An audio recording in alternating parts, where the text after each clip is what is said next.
Sherlock Holmes. The Adventure of the Priory School. By Arthur Conan Doyle.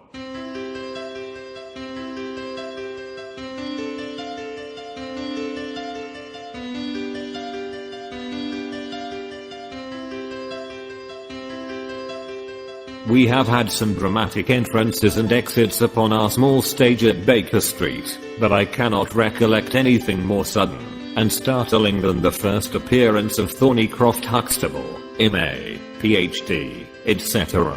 His card, which seemed too small to carry the weight of his academic distinctions, preceded him by a few seconds, and then he entered himself so large, so pompous, and so dignified, that he was the very embodiment of self-possession and solidity, and yet his first action, when the door had closed behind him, was to stagger against the table, whence he slipped down upon the floor, and there was that majestic figure prostrate and insensible upon our bearskin hearthrug. We had sprung to our feet, and for a few moments we stared in silent amazement at this ponderous piece of wreckage, which told of some sudden and fatal storm far out on the ocean of life. Then Holmes hurried with a cushion for his head, and I with brandy for his lips. The heavy white face was seamed with lines of trouble, the hanging pouches under the closed eyes were leaden in color, the loose mouth drooped dolorously at the corners, the rolling chins were unshaven. Collar and shirt bore the grime of a long journey, and the hair bristled unkempt from the well-shaped head. It was a sorely stricken man who lay before us. "What is it, Watson?" asked Holmes. "Absolute exhaustion, possibly mere hunger and fatigue," said I, with my finger on the thready pulse, where the stream of life trickled thin and small. "Return ticket from Mackleton, in the north of England," said Holmes, drawing it from the watch pocket. "It is not 12 o'clock yet. He has certainly been an early starter." The puckered eyelids had begun to quiver, and now a pair of vacant grey eyes looked up at us. An instant later the man had scrambled onto his feet, his face crimson with shame. "Forgive this weakness, Mr. Holmes. I have been a little overwrought." "Thank you. If I might have a glass of milk and a biscuit, I have no doubt that I should be better. I came personally, Mr. Holmes, in order to ensure that you would return with me. I feared that no telegram would convince you of the absolute urgency of the case. When you are quite restored." "I'm quite well again. I cannot imagine how I came to be so weak. I wish you, Mr. Holmes, to come to Mackleton with me by the next train." My friend shook his head. "My colleague, Dr. Watson, could tell you that we are very busy at present. I'm retained in this case of the Ferrers documents, and the Abergavenny murder is coming up for trial. Only a very important issue could call me from London at present." "Important?" Our visitor threw up his hands. "Have you heard nothing of the abduction of the only son of the Duke of Holderness?" "What, the late cabinet minister?" "Exactly. We had tried to keep it out of the papers, but there was some rumor in the Globe last night. I thought it might have reached your ears." Holmes shot out his long thin arm and picked out volume H in his encyclopedia of reference. "Holderness 6th Duke, KG, PC half. The alphabet. Baron Beverley, Earl of Carston, dear me, what a list. Lord Lieutenant of Hallamshire since 1900. Married Edith, daughter of Sir Charles of Pledore, 1888. Heir and only child, Lord Saltire. Owns about 250,000 acres. Minerals in Lancashire and Wales. Address, Carlton House Terrace, Holderness Hall, Hallamshire. Carston Castle, Bangor, Wales. Lord of the Admiralty, 1872. Chief Secretary of State for well, this man is certainly one of the greatest subjects of the Crown.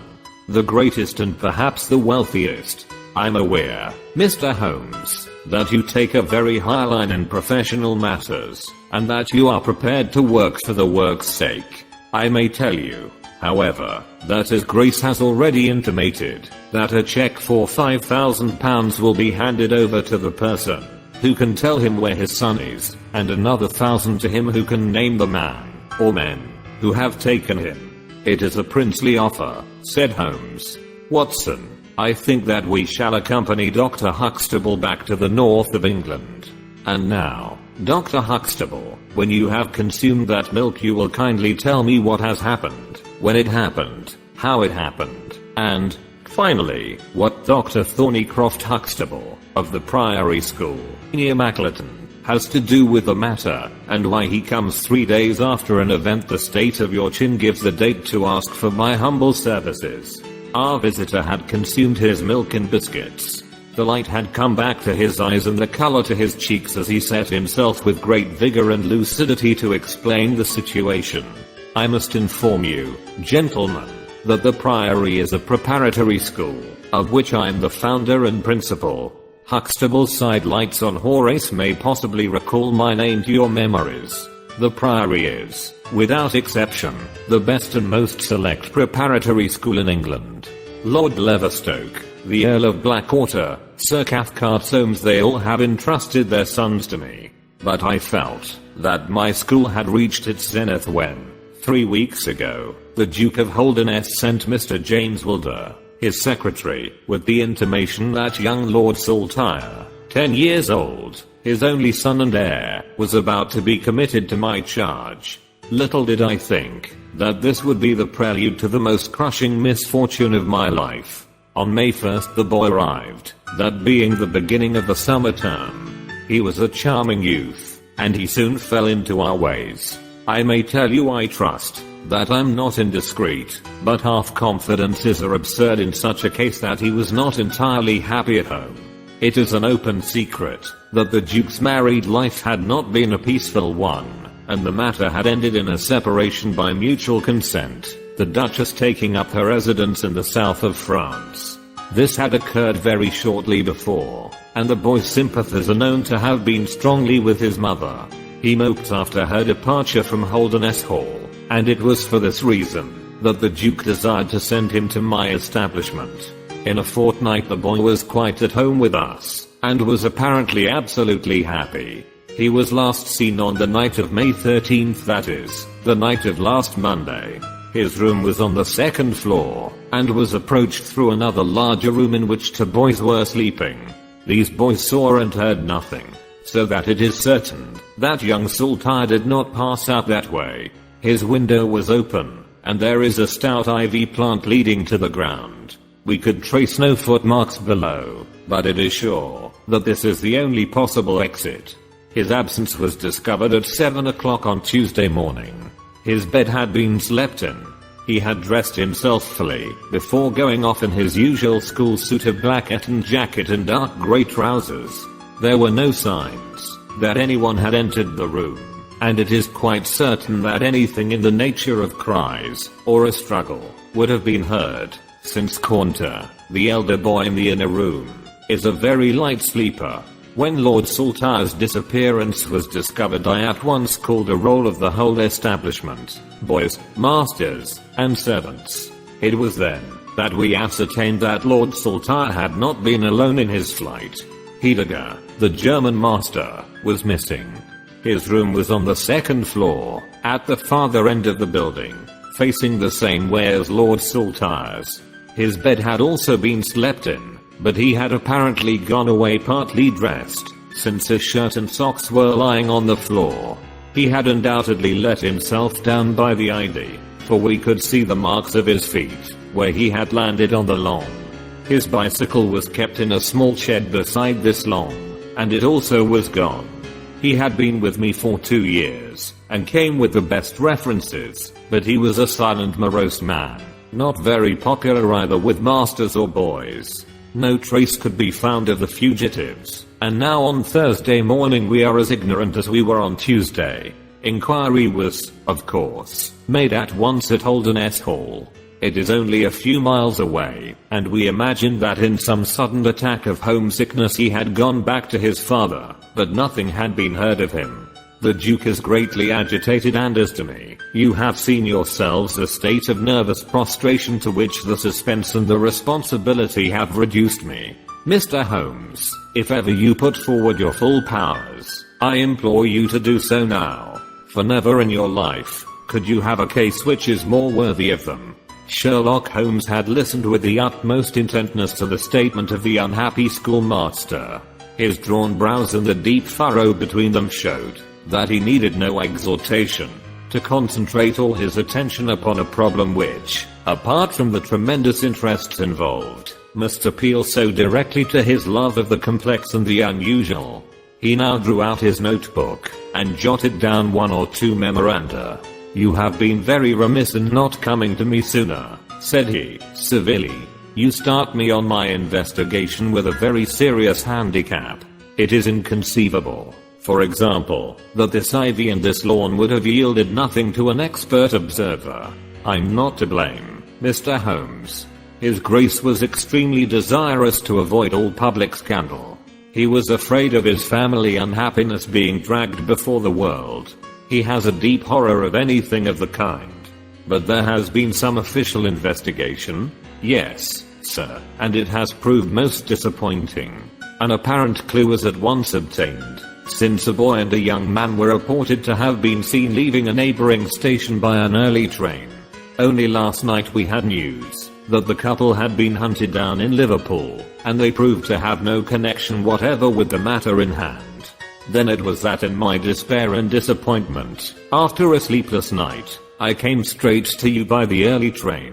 I suppose the local investigation was relaxed, while this false clue was being followed up. It was entirely dropped, so that 3 days have been wasted. The affair has been most deplorably handled. I feel it, and admit it. And yet the problem should be capable of ultimate solution. I shall be very happy to look into it. Have you been able to trace any connection between the missing boy and this German master? None at all.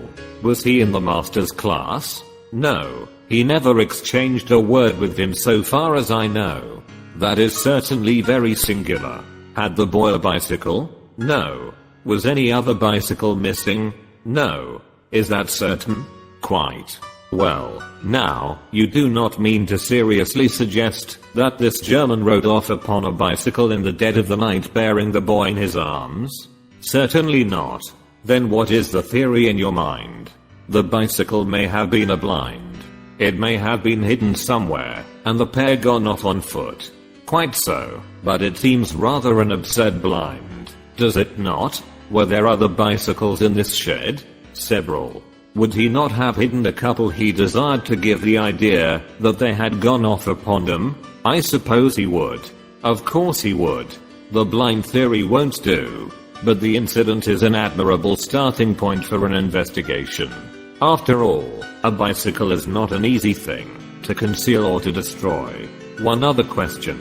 Did anyone call to see the boy on the day before he disappeared? No. Did he get any letters? Yes, one letter. From whom? From his father. Do you open the boy's letters? No. How do you know it was from the father? The coat of arms was on the envelope, and it was addressed in the Duke's peculiar stiff hand. Besides, the Duke remembers having written. When had he a letter before that? Not for several days. Had he ever one from France? No, never. You see the point of my questions, of course. Either the boy was carried off by force or he went of his own free will. In the latter case you would expect that some prompting from outside would be needed to make so young a lad do such a thing. If he has had no visitors, that prompting must have come in letters. Hence I try to find out who were his correspondents. I fear I cannot help you much. His only correspondent, so far as I know, was his own father, who wrote to him on the very day of his disappearance. Were the relations between father and son very friendly? His Grace is never very friendly with anyone. He is completely immersed in large public questions, and is rather inaccessible to all ordinary emotions. But he was always kind to the boy in his own way. But the sympathies of the latter were with the mother? Yes. Did he say so? No. The Duke, then? Good heavens, no. Then how could you know? I have had some confidential talks with Mr. James Wilder, His Grace's secretary. It was he who gave me the information about Lord Saltire's feelings. I see. By the way, that last letter of the Duke's, was it found in the boy's room, after he was gone? No. he had taken it with him. I think, Mr. Holmes, it is time that we were leaving for Euston. I will order a four-wheeler. In a quarter of an hour we shall be at your service. If you are telegraphing home, Mr. Huxtable, it would be well to allow the people in your neighborhood to imagine that the inquiry is still going on in Liverpool, or wherever else that red herring led your pack. In the meantime I will do a little quiet work at your own doors, and perhaps the scent is not so cold, but that two old hounds like Watson and myself may get a sniff of it. That evening found us in the cold, bracing atmosphere of the Peak Country, in which Dr. Huxtable's famous school is situated. It was already dark when we reached it. A card was lying on the hall table, and the butler whispered something to his master, who turned to us with agitation in every heavy feature. "The Duke is here," said he. "The Duke and Mr. Wilder are in the study. Come, gentlemen, and I will introduce you." I was, of course, familiar with the pictures of the famous statesman, but the man himself was very different from his representation. He was a tall and stately person, scrupulously dressed, with a drawn, thin face, and a nose which was grotesquely curved and long. His complexion was of a dead pallor, which was more startling by contrast with a long, dwindling beard of vivid red, which flowed down over his white waistcoat, with his watch chain gleaming through its fringe. Such was the stately presence who looked stonily at us from the center of Dr. Huxtable's hearthrug. Beside him stood a very young man, whom I understood to be Wilder, the private secretary. He was small, nervous, alert, with intelligent light blue eyes and mobile features. It was he who at once, in an incisive and positive tone, opened the conversation. "I called this morning, Dr. Huxtable, too late to prevent you from starting for London. I learned that your object was to invite Mr. Sherlock Holmes to undertake the conduct of this case. His Grace is surprised, Dr. Huxtable, that you should have taken such a step without consulting him. When I learned that the police had failed, His Grace is by no means convinced that the police had failed. But surely, Mr. Wilder, you are well aware, Dr. Huxtable, that His Grace is particularly anxious to avoid all public scandal. He prefers to take as few people as possible into his confidence. The matter can be easily remedied," said the browbeaten doctor. "Mr. Sherlock Holmes can return to London by the morning train." "Hardly that, doctor, hardly that," said Holmes, in his blandest voice. "This northern air is invigorating and pleasant, so I propose to spend a few days upon your moors, and to occupy my mind as best I may. Whether I have the shelter of your roof, or of the village inn is, of course, for you to decide." I could see that the unfortunate doctor was in the last stage of indecision, from which he was rescued by the deep sonorous voice of the red-bearded Duke, which boomed out like a dinner gong. "I agree with Mr. Wilder, Dr. Huxtable, that you would have done wisely to consult me. But since Mr. Holmes has already been taken into your confidence, it would indeed be absurd that we should not avail ourselves of his services. Far from going to the inn, Mr. Holmes, I should be pleased if you would come and stay with me at Holderness Hall. I thank your Grace. For the purposes of my investigation, I think that it would be wiser for me to remain at the scene of the mystery." "Just as you like, Mr. Holmes. Any information which Mr. Wilder or I can give you is, of course, at your disposal." "It will probably be necessary for me to see you at the hall," said Holmes. "I would only ask you now, sir, whether you have formed any explanation in your own mind as to the mysterious disappearance of your son?" "No, sir, I have not. Excuse me if I allude to that which is painful to you, but I have no alternative. Do you think that the Duchess had anything to do with the matter?" The great minister showed perceptible hesitation. "I do not think so," he said, at last. "The other most obvious explanation is that the child has been kidnapped for the purpose of levying ransom. You have not had any demand of the sort?" "No, sir." "One more question, Your Grace. I understand that you wrote to your son upon the day when this incident occurred." No, I wrote upon the day before. Exactly. But he received it on that day? Yes. Was there anything in your letter which might have unbalanced him or induced him to take such a step? No, sir, certainly not. Did you post that letter yourself? The nobleman's reply was interrupted by his secretary, who broke in with some heat. His Grace is not in the habit of posting letters himself, said he. This letter was laid with others upon the study table, and I myself put them in the post bag. You are sure this one was among them? Yes, I observed it.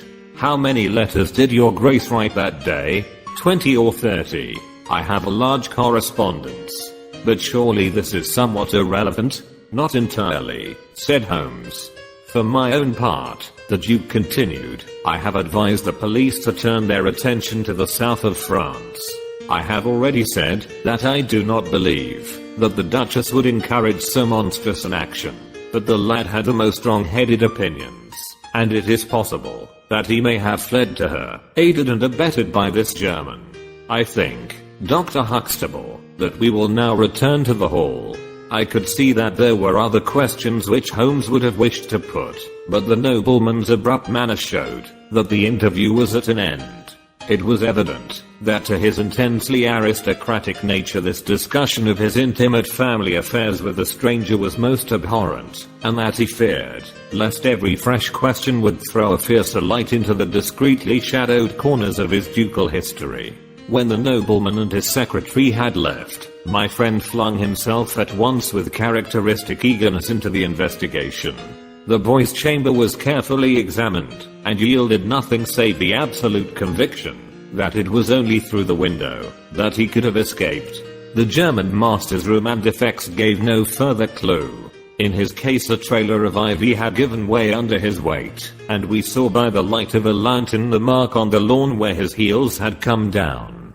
That one dent in the short green grass was the only material witness left of this inexplicable nocturnal flight. Sherlock Holmes left the house alone, and only returned after 11.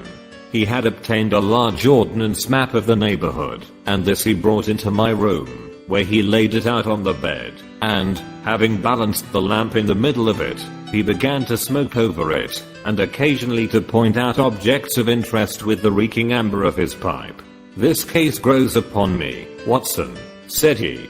There are decidedly some points of interest in connection with it. In this early stage I want you to realize those geographical features which may have a good deal to do with our investigation. Look at this map. This dark square is the Priory School. I'll put a pin in it. Now, this line is the main road. You see that it runs east and west past the school, and you see also that there is no side road for a mile either way. If these two folk passed away by road, it was this road. Exactly. By a singular and happy chance we are able to some extent to check what passed along this road during the night in question. At this point, where my pipe is now resting, a country constable was on duty from 12 to 6. It is, as you perceive, the first crossroad on the east side. This man declares that he was not absent from his post for an instant, and he is positive that neither boy nor man could have gone that way unseen.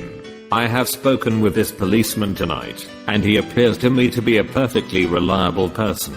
That blocks this end. We have now to deal with the other. There is an inn here, the Red Bull, the landlady of which was ill. She had sent to Mackleton for a doctor, but he did not arrive until morning, being absent at another case. The people at the inn were alert all night, awaiting his coming, and one or other of them seems to have continually had an eye upon the road.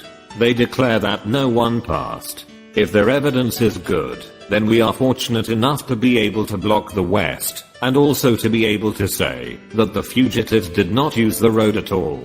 But the bicycle? I objected. Quite so. We will come to the bicycle presently. To continue our reasoning, if these people did not go by the road, they must have traversed the country to the north of the house, or to the south of the house. That is certain. Let us weigh the one against the other. On the south of the house is, as you perceive, a large district of arable land, cut up into small fields, with stone walls between them. There, I admit that a bicycle is impossible. We can dismiss the idea. We turn to the country on the north. Here there lies a grove of trees, marked as the back-tragged shore, and on the farther side stretches a great rolling moor, Lower Gilmore, extending for 10 miles, and sloping gradually upwards. Here, at one side of this wilderness, is Holderness Hall, 10 miles by road, but only 6 across the moor. It is a peculiarly desolate plain. A few more farmers have small holdings, where they rear sheep and cattle. Except these, the plover and the curlew are the only inhabitants, until you come to the Chesterfield High Road. There is a church there, you see, a few cottages, and an inn. Beyond that the hills become precipitous. Surely it is here to the north that our quest must lie. But the bicycle? I persisted. Well, said Holmes, impatiently. A good cyclist does not need a high road. The moor is intersected with paths and the moon was at the full. Halloa, what is this? There was an agitated knock at the door, and an instant afterwards Dr. Huxtable was in the room. In his hand he held a blue cricket cap, with a white chevron on the beak. At last we have a clue, he cried. Thank heaven, at last we are on the dear boy's track. It is his cap. Where was it found? In the van of the gypsies who camped on the moor. They left on Tuesday. Today the police traced them down, and examined their caravan. This was found. How do they account for it? They shuffled and lied, said that they found it on the moor on Tuesday morning. They know where he is, the rascals. Thank goodness, they are all safe under lock and key. Either the fear of the law or the Duke's purse will certainly get out of them all that they know. So far, so good, said Holmes, when the doctor had at last left the room. It at least bears out the theory that it is on the side of the Lower Gilmore that we must hope for results. The police have really done nothing locally, save the arrest of these gypsies. Look here, Watson. There is a watercourse across the moor. You see it marked here in the map. In some parts it widens into a morass. This is particularly so in the region between Holderness Hall and the school. It is vain to look elsewhere for tracks in this dry weather, but at that point there is certainly a chance of some record being left. I will call you early tomorrow morning, and you and I will try, if we can throw some little light upon the mystery. The day was just breaking, when I woke to find the long thin form of Holmes by my bedside. He was fully dressed, and had apparently already been out. I have done the lawn and the bicycle shed, said he. I have also had a ramble through the ragged shore. Now, Watson, there is cocoa ready in the next room. I must beg you to hurry, for we have a great day before us. His eyes shone, and his cheek was flushed with the exhilaration of the master workman who sees his work lie ready before him. A very different Holmes, this active alert man, from the introspective and pallid dreamer of Baker Street. I felt, as I looked upon that supple figure, alive with nervous energy, that it was indeed a strenuous day that awaited us. And yet it opened in the blackest disappointment. With high hopes we struck across the P.T. Russet Moor, intersected with 1,000 sheep paths, until we came to the broad, light green belt which marked the morass between us and Holderness.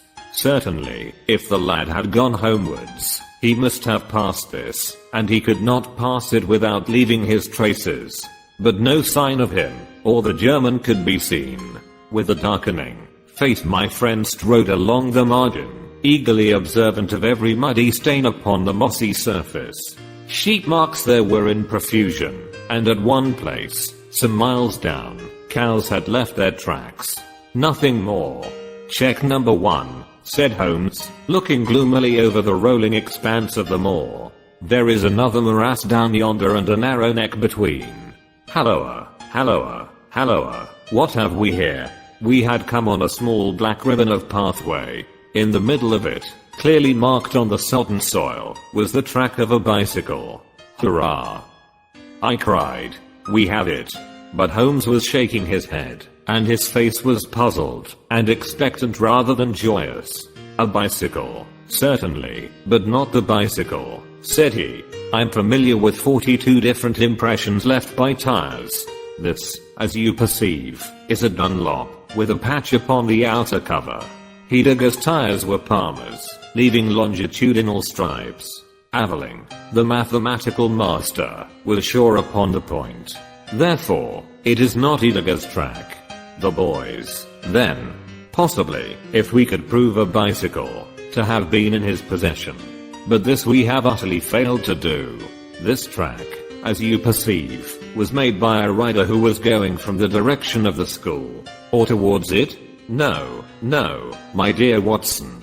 The more deeply sunk impression is, of course, the hind wheel, upon which the weight rests. You perceive several places where it has passed across and obliterated the more shallow mark of the front one. It was undoubtedly heading away from the school. It may or may not be connected with our inquiry, but we will follow it backwards before we go any farther. We did so, and at the end of a few hundred yards lost the tracks as we emerged from the boggy portion of the moor. Following the path backwards, we picked out another spot where a spring trickled across it. Here, once again, was the mark of the bicycle, though nearly obliterated by the hoofs of cows. After that there was no sign, but the path ran right on into Ragged Shaw, the wood which backed onto the school. From this wood the cycle must have emerged. Holmes sat down on a boulder and rested his chin in his hands.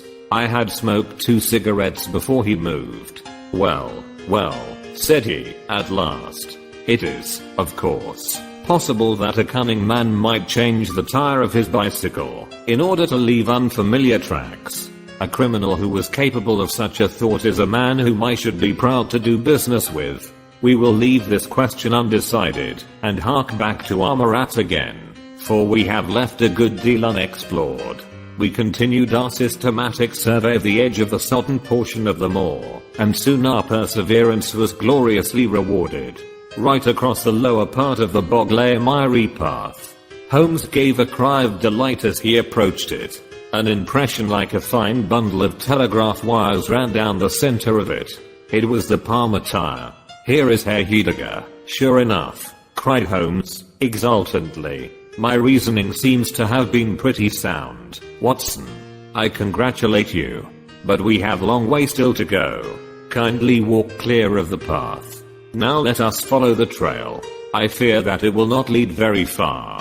We found, however, as we advanced, that this portion of the moor is intersected with soft patches, and, though we frequently lost sight of the track, we always succeeded in picking it up once more. Do you observe, said Holmes, that the rider is now undoubtedly forcing the pace? There can be no doubt of it. Look at this impression, where you get both tires clear. The one is as deep as the other. That can only mean that the rider is throwing his weight onto the handlebar, as a man does when he is sprinting. By Jove, he has had a fall. There was a broad, irregular smudge covering some yards of the track. Then there were a few footmarks, and the tire reappeared once more. A side slip, I suggested. Holmes held up a crumpled branch of flowering gorse. To my horror I perceived that the yellow blossoms were all dabbled with crimson. On the path too, and among the heather, were dark stains of clotted blood. But, said Holmes, but, stand clear, Watson. Not an unnecessary footstep. What do I read here? He fell wounded, he stood up, he remounted, he proceeded. But there is no other track. Cattle on this side path. He was surely not gored by a bull. Impossible. But I see no traces of anyone else. We must push on, Watson. Surely with stains as well as the track to guide us, he cannot escape us now. Our search was not a very long one. The tracks of the tire began to curve fantastically upon the wet and shining path. Suddenly, as I looked ahead, the gleam of metal caught my eye from amid the thick gorse bushes. Out of them we dragged a bicycle, Palmer tied, one pedal bent, and the whole front of it horribly smeared and slobbered with blood. On the other side of the bushes a shoe was projecting. We ran round, and there lay the unfortunate rider. He was a tall man, full-bearded, with spectacles, one glass of which had been knocked out. The cause of his death was a frightful blow upon the head, which had crushed in part of his skull. That he could have gone on after receiving such an injury said much for the vitality and courage of the man. He wore shoes, but no socks, and his open coat disclosed a nightshirt beneath it. It was undoubtedly the German master. Holmes turned the body over reverently, and examined it with great attention. He then sat in deep thought for a time, and I could see by his ruffled brow that this grim discovery had not, in his opinion, advanced us much in our inquiry. "It is a little difficult to know what to do, Watson," said he, at last. "My own inclinations are to push this inquiry on, for we have already lost so much time that we cannot afford to waste another hour. On the other hand, we are bound to inform the police of the discovery, and to see that this poor fellow's body is looked after. I could take a note back, but I need your company and assistance. Wait a bit. There is a fellow cutting peat up yonder. Bring him over here, and he will guide the police." I brought the peasant across, and Holmes dispatched the frightened man with a note to Dr. Huxtable. "Now, Watson," said he, "we have picked up 2 clues this morning. One is the bicycle with the Palmer tire, and we see what that has led to. The other is the bicycle with the patched Dunlop. Before we start to investigate that, let us try to realize what we do know so as to make the most of it, and to separate the essential from the accidental. First of all, I wish to impress upon you that the boy certainly left of his own free will. He got down from his window and he went off, either alone or with someone." "That is sure," I assented. "Well, now, let us turn to this unfortunate German master. The boy was fully dressed when he fled. Therefore, he foresaw what he would do. But the German went without his socks. He certainly acted on very short notice. Undoubtedly. Why did he go? Because, from his bedroom window, he saw the flight of the boy. Because he wished to overtake him, and bring him back. He seized his bicycle, pursued the lad, and in pursuing him met his death. So it would seem. Now I come to the critical part of my argument. The natural action of a man, in pursuing a little boy, would be to run after him. He would know that he could overtake him. But the German does not do so. He turns to his bicycle. I'm told that he was an excellent cyclist. He would not do this if he did not see that the boy had some swift means of escape. The other bicycle. Let us continue our reconstruction. He meets his death 5 miles from the school, not by a bullet, mark you, which even a lad might conceivably discharge, but by a savage blow, dealt by a vigorous arm. The lad, then, had a companion in his flight, and the flight was a swift one, since it took 5 miles before an expert cyclist could overtake them. Yet we survey the ground round the scene of the tragedy. What do we find? A few cattle tracks, nothing more. I took a wide sweep round, and there is no path within 50 yards. Another cyclist could have had nothing to do with the actual murder, nor were there any human footmarks. Holmes, I cried, this is impossible. Admirable, he said. A most illuminating remark. It is impossible as I stated, and therefore I must in some respects have stated it wrong. Yet you saw for yourself. Can you suggest any fallacy? He could not have fractured his skull in a fall, in a morass. Watson, I'm at my wit's end. Tut, tut, we have solved some worse problems. At least we have plenty of material, if we can only use it. Come, then, and, having exhausted the Palmer, let us see what the Dunlop with the patched cover has to offer us. We picked up the track, and followed it onwards for some distance, but soon the moor rose into a long heather-tufted curve, and we left the watercourse behind us. No further help from tracks could be hoped for. At the spot where we saw the last of the Dunlop tire, it might equally have led to Holderness Hall, the stately towers of which rose some miles to our left, or to a low grey village which lay in front of us, and marked the position of the Chesterfield High Road. As we approached the forbidding and squalid inn, with the sign of a gamecock above the door, Holmes gave a sudden groan, and clutched me by the shoulder, to save himself from falling. He had had one of those violent strains of the ankle which leave a man helpless. With difficulty he limped up to the door, where a squat, dark, elderly man was smoking a black clay pipe. "How are you, Mr. Reuben Hayes?" said Holmes. "Who are you, and how do you get my name so pat?" the countryman answered, with a suspicious flash of a pair of cunning eyes. "Well, it's printed on the board above your head. It's easy to see a man who is master of his own house. I suppose you haven't such a thing as a carriage in your stables?" "No, I have not. I can hardly put my foot to the ground." "Don't put it to the ground." "But I can't walk." "Well, then, hop." Mr. Reuben Hayes's manner was far from gracious, but Holmes took it with admirable good humor. "Look here, my man," said he. "This is really rather an awkward fix for me. I don't mind how I get on." "Neither do I," said the morose landlord. "The matter is very important. I would offer you a sovereign for the use of a bicycle." The landlord pricked up his ears. "Where do you want to go?" "To Holden's Hall. Pals of the Duke, I suppose," said the landlord, surveying our mud-stained garments with ironical eyes. Holmes laughed good-naturedly. "He'll be glad to see us, anyhow." "Why?" "Because we bring him news of his lost son." The landlord gave a very visible start. "What, you're on his track?" "He has been heard of in Liverpool. They expect to get him every hour." Again a swift change passed over the heavy, unshaven face. His manner was suddenly genial. "I've less reason to wish the Duke well than most men," said he, "for I was his head coachman once, and cruel bad he treated me. It was him that sacked me without a character on the word of a lying conch handler. But I'm glad to hear that the young lord was heard of in Liverpool, and I'll help you to take the news to the hall." "Thank you," said Holmes. "We'll have some food first. Then you can bring round a bicycle." "I haven't got a bicycle." Holmes held up a sovereign. "I tell you, man, that I haven't got one. I'll let you have 2 horses as far as the hall." Well, said Holmes. "We'll talk about it when we've had something to eat." When we were left alone in the stone-flagged kitchen, it was astonishing how rapidly that sprained ankle recovered. It was nearly nightfall, and we had eaten nothing since early morning, so that we spent some time over our meal.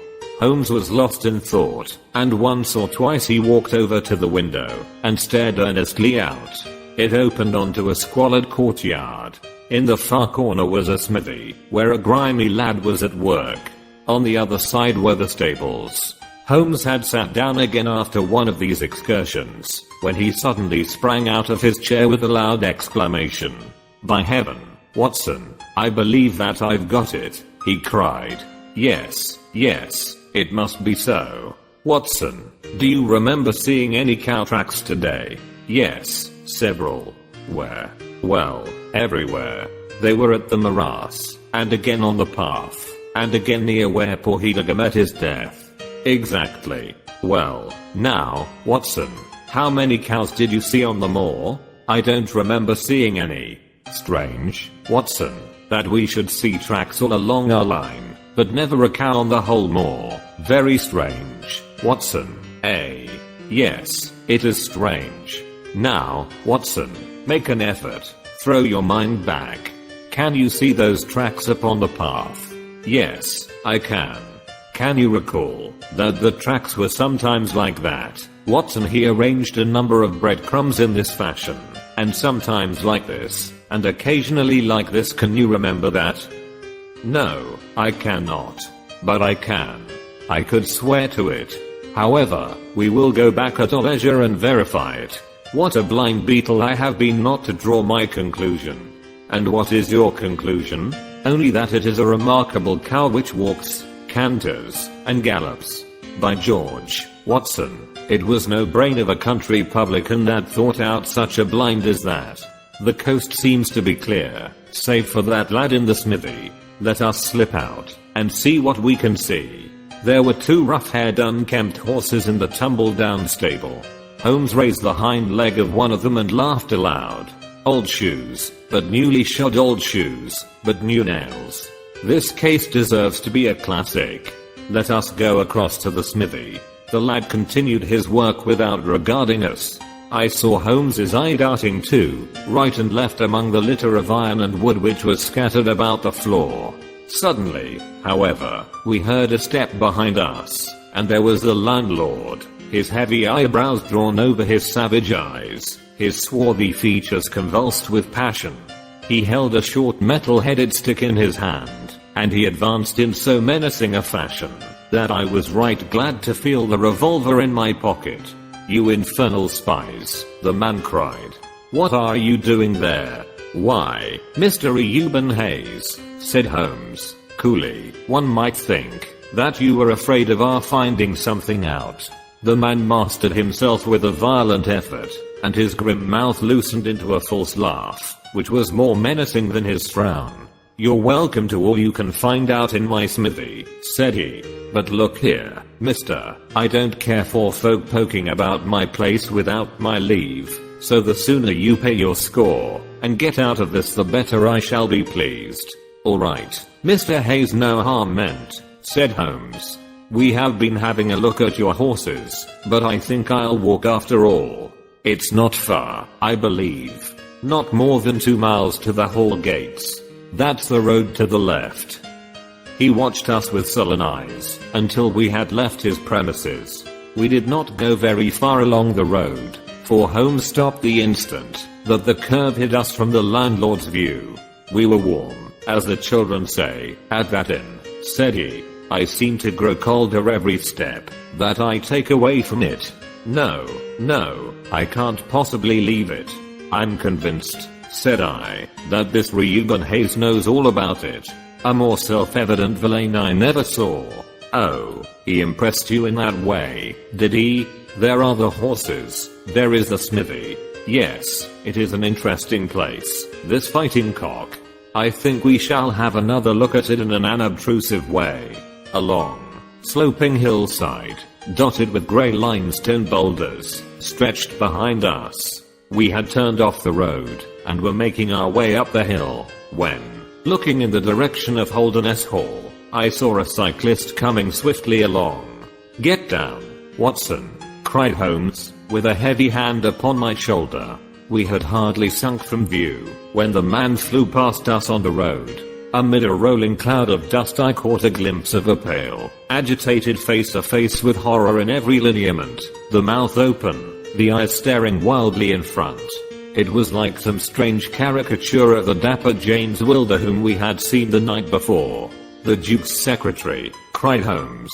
"Come, Watson, let us see what he does." We scrambled from rock to rock, until in a few moments we had made our way to a point from which we could see the front door of the inn. Wilder's bicycle was leaning against the wall beside it. No one was moving about the house, nor could we catch a glimpse of any faces at the windows. Slowly the twilight crept down as the sun sank behind the high towers of Holderness Hall. Then in the gloom we saw the 2 side lamps of a trap light up in the stable yard of the inn, and shortly afterwards heard the rattle of hoofs as it wheeled out into the road and tore off at a furious pace in the direction of Chesterfield. "What do you make of that, Watson?" Holmes whispered. "It looks like a flight. A single man in a dog cart, so far as I could see. Well, it certainly was not Mr. James Wilder, for there he is at the door." A red square of light had sprung out of the darkness. In the middle of it was the black figure of the secretary, his head advanced, peering out into the night. It was evident that he was expecting someone. Then at last there were steps in the road. A second figure was visible for an instant against the light. The door shut, and all was black once more. 5 minutes later a lamp was lit in a room upon the first floor. "It seems to be a curious class of custom that is done by the fighting cock," said Holmes. "The bar is on the other side." "Quite so.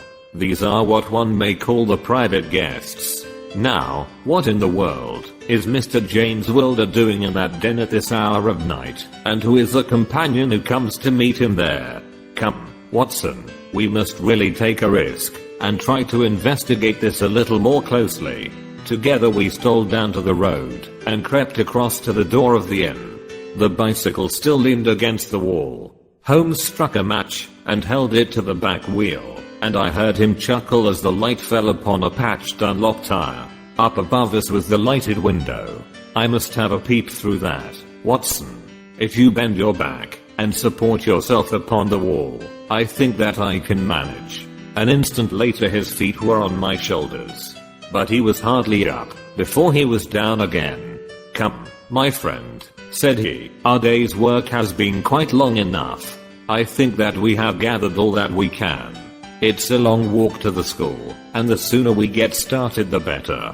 He hardly opened his lips during that weary trudge across the moor, nor would he enter the school when he reached it, but went on to Mackleton Station, whence he could send some telegrams.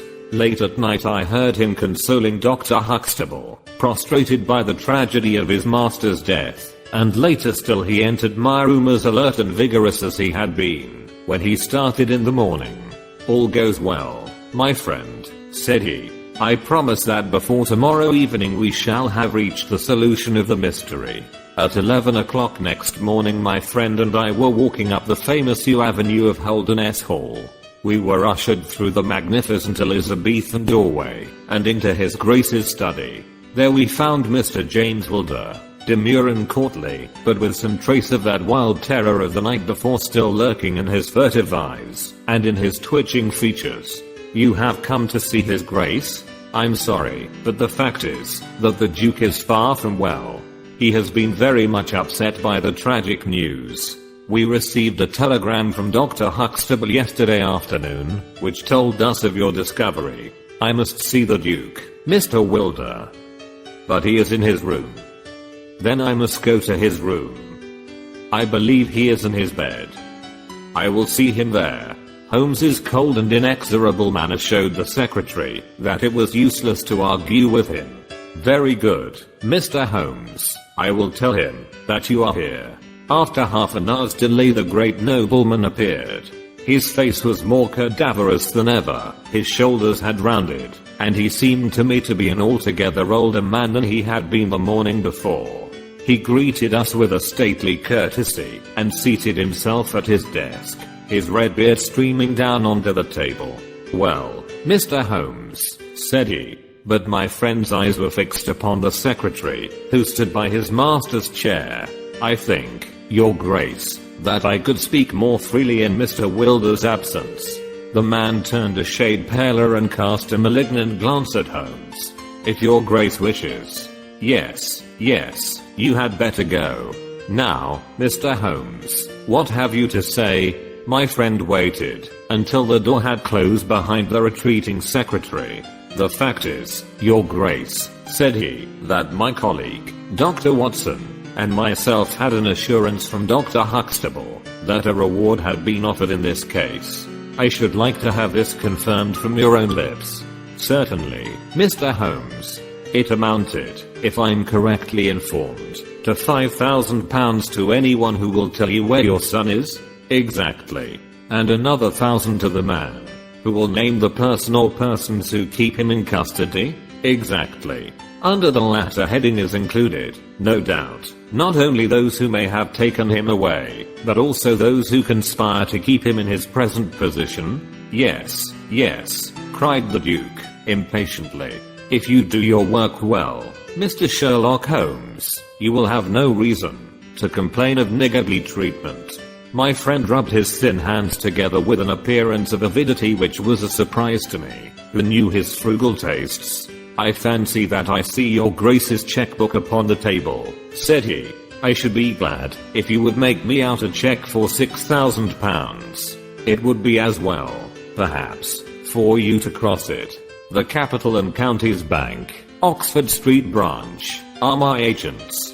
His Grace sat very stern and upright in his chair, and looked stonily at my friend. Is this a joke, Mr. Holmes? It is hardly a subject for pleasantry. Not at all, Your Grace. I was never more earnest in my life. What do you mean, then? I mean that I have earned the reward. I know where your son is, and I know some, at least, of those who are holding him. The Duke's beard had turned more aggressively red than ever against his ghastly white face. Where is he? He gasped. He is, or was last night, at the Fighting Cock Inn, about 2 miles from your park gate. The Duke fell back in his chair. And whom do you accuse? Sherlock Holmes's answer was an astounding one. He stepped swiftly forward and touched the Duke upon the shoulder. I accuse you, said he. And now, your grace, I'll trouble you for that check. Never shall I forget the Duke's appearance as he sprang up and clawed with his hands like one who is sinking into an abyss. Then, with an extraordinary effort of aristocratic self-command, he sat down and sank his face in his hands. It was some minutes before he spoke. How much do you know? He asked at last, without raising his head. I saw you together last night. Does anyone else besides your friend know? I have spoken to no one. The Duke took a pen in his quivering fingers and opened his checkbook. I shall be as good as my word, Mr. Holmes. I'm about to write your check. However unwelcome the information which you have gained may be to me. When the offer was first made, I little thought the turn which events might take. But you and your friend are men of discretion, Mr. Holmes. I hardly understand your grace. I must put it plainly, Mr. Holmes. If only you two know of this incident, there is no reason why it should go any farther. I think £12,000 is the sum that I owe you, is it not? But Holmes smiled and shook his head. I fear, your grace, that matters can hardly be arranged so easily. There is the death of the schoolmaster to be accounted for. But James knew nothing of that. You cannot hold him responsible for that.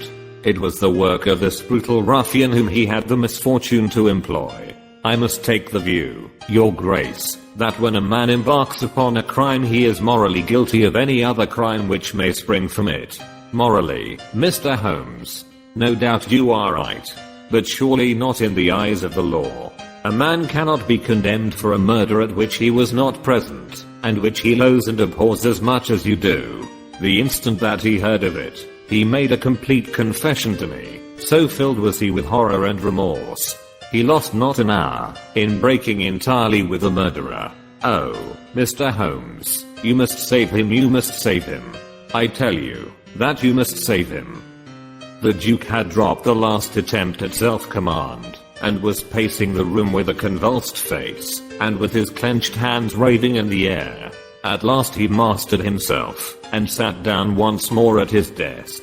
I appreciate your conduct in coming here before you spoke to anyone else, said he. At least, we may take counsel how far we can minimize this hideous scandal. Exactly, said Holmes. I think, your grace, that this can only be done by absolute and complete frankness between us. I'm disposed to help your grace to the best of my ability, but in order to do so I must understand to the last detail how the matter stands. I realize that your words applied to Mr. James Wilder, and that he is not the murderer. No, the murderer has escaped. Sherlock Holmes smiled demurely. Your grace can hardly have heard of any small reputation which I possess, or you would not imagine that it is so easy to escape me. Mr. Reuben Hayes was arrested at Chesterfield on my information at 11 o'clock last night. I had a telegram from the head of the local police before I left the school this morning. The Duke leaned back in his chair and stared with amazement at my friend. You seem to have powers that are hardly human, said he. So Reuben Hayes is taken? I'm right glad to hear it, if it will not react upon the fate of James. Your secretary? No, sir, my son. It was Holmes's turn to look astonished. I confess that this is entirely new to me, your grace. I must beg you to be more explicit. I will conceal nothing from you. I agree with you that complete frankness, however painful it may be to me, is the best policy in this desperate situation to which James's folly and jealousy have reduced us. When I was a very young man, Mr. Holmes, I loved with such a love as comes only once in a lifetime. I offered the lady marriage, but she refused it on the grounds that such a match might mar my career. Had she lived, I would certainly never have married anyone else. She died, and left this one child, whom for her sake I have cherished and cared for. I could not acknowledge the paternity to the world, but I gave him the best of educations, and since he came to manhood I have kept him near my person. He surprised my secret, and has presumed ever since upon the claim which he has upon me, and upon his power of provoking a scandal, which would be abhorrent to me. His presence had something to do with the unhappy issue of my marriage. Above all, he hated my young legitimate heir from the first with a persistent hatred. You may well ask me why, under these circumstances, I still kept James under my roof. I answer that it was because I could see his mother's face in his, and that for her dear sake there was no end to my long suffering. All her pretty ways, till there was not one of them which he could not suggest and bring back to my memory. I could not send him away, but I feared so much, lest he should do Arthur, that is, Lord Saltire, a mischief, that I dispatched him for safety to Dr. Huxtable's school. James came into contact with this fellow Hayes, because the man was a tenant of mine, and James acted as agent. The fellow was a rascal from the beginning, but in some extraordinary way James became intimate with him. He had always a taste for low company. When James determined to kidnap Lord Saltire, it was of this man's service that he availed himself. You remember that I wrote to Arthur upon that last day? Well, James opened the letter, and inserted a note asking Arthur to meet him in a little wood called the Ragged Shaw, which is near to the school.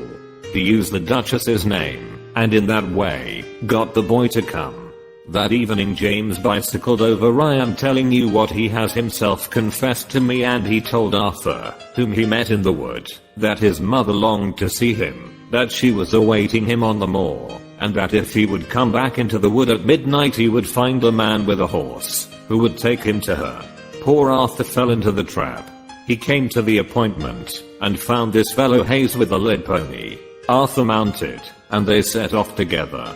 It appears though this James only heard yesterday that they were pursued, that Hayes struck the pursuer with his stick, and that the man died of his injuries. Hayes brought Arthur to his public house, the Fighting Cock, where he was confined in an upper room, under the care of Mrs. Hayes, who is a kindly woman, but entirely under the control of her brutal husband. Well, Mr. Holmes, that was the state of affairs when I first saw you 2 days ago. I had no more idea of the truth than you. You will ask me what was James's motive in doing such a deed. I answer that there was a great deal which was unreasoning and fanatical in the hatred which he bore my heir. In his view he should himself have been heir of all my estates, and he deeply resented those social laws which made it impossible. At the same time he had a definite motive also.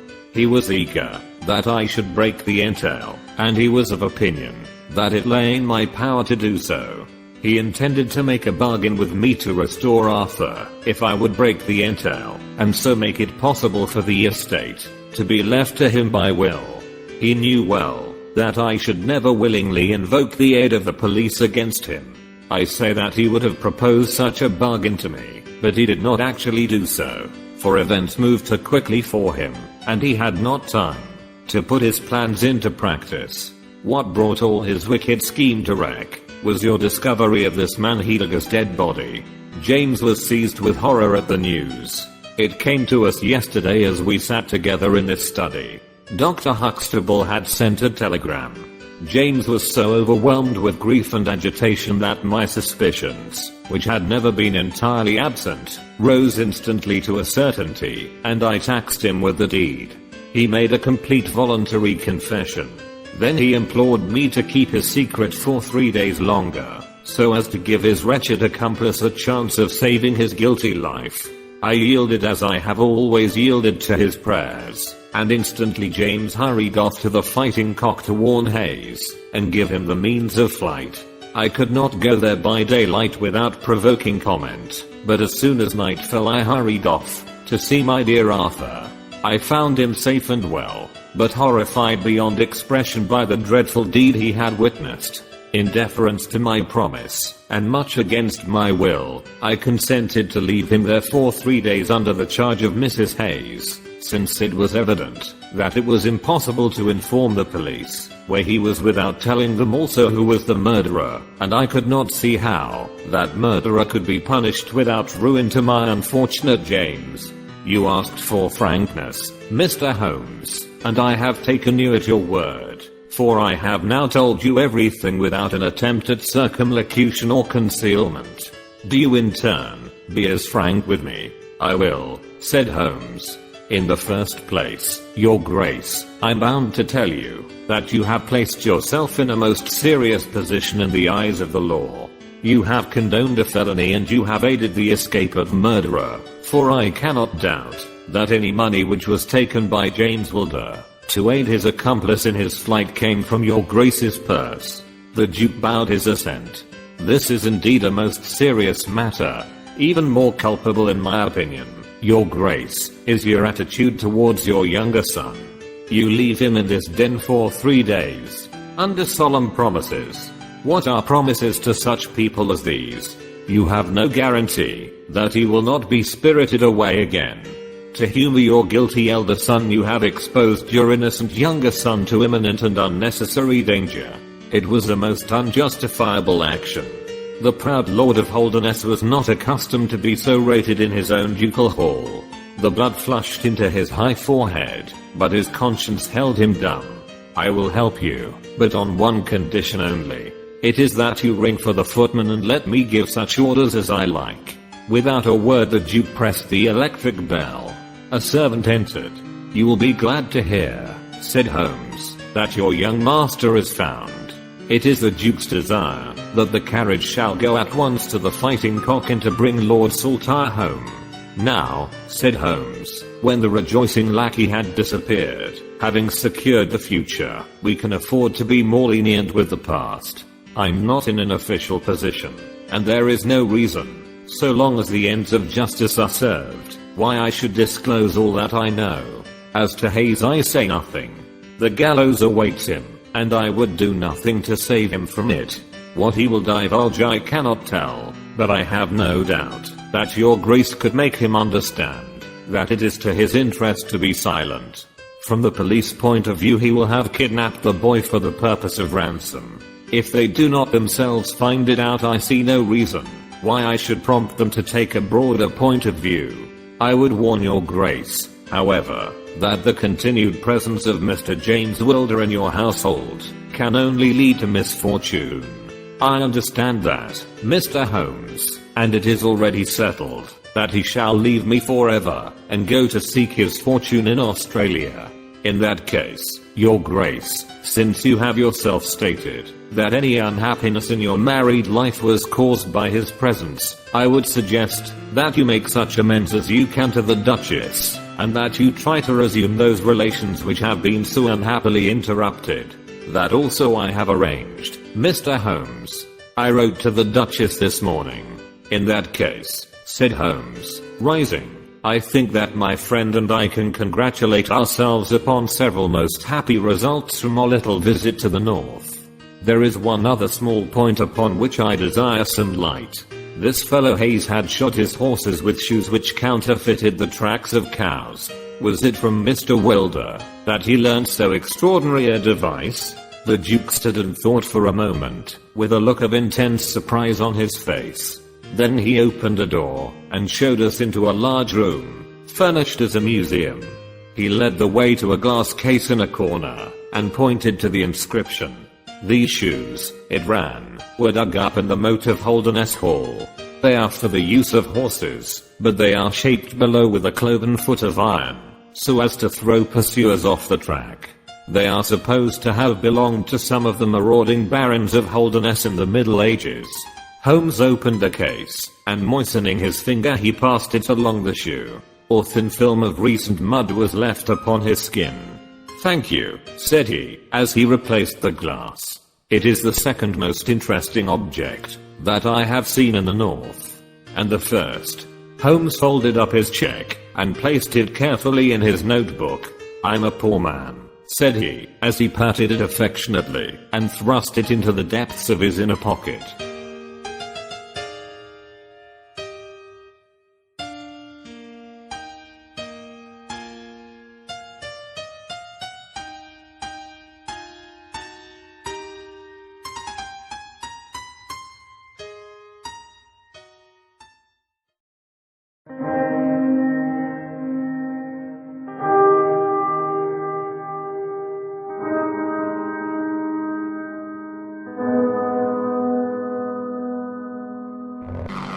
Britt.